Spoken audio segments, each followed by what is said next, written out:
Welcome back to Gear Up Windows YouTube channel. In this video, we will guide you on how to open Services Applet on Windows 11.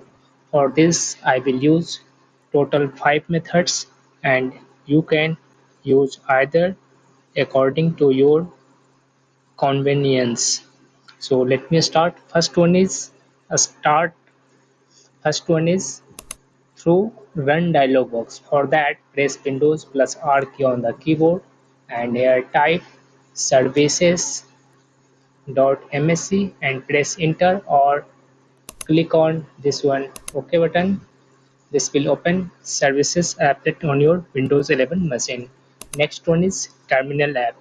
For that, right click on this one Start button and here select Terminal or Terminal Admin.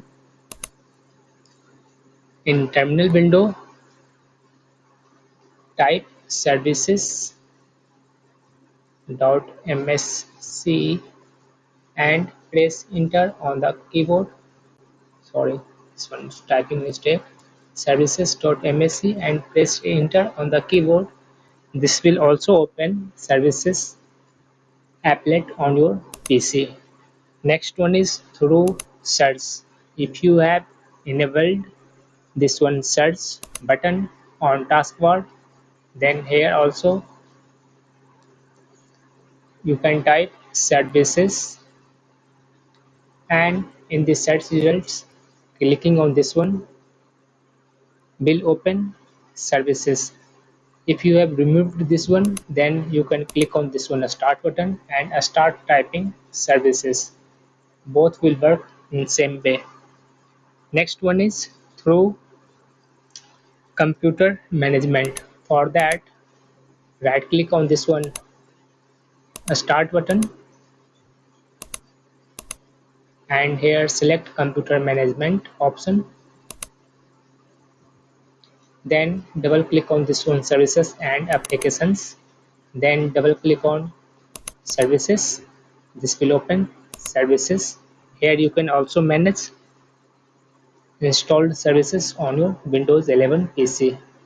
Last one method is through desktop shortcut.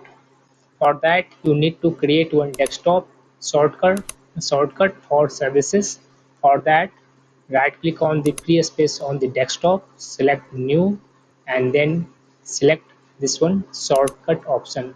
Here in this box type services.msc and click this one next button.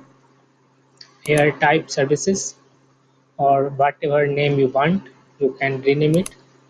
Then click on this one finish button.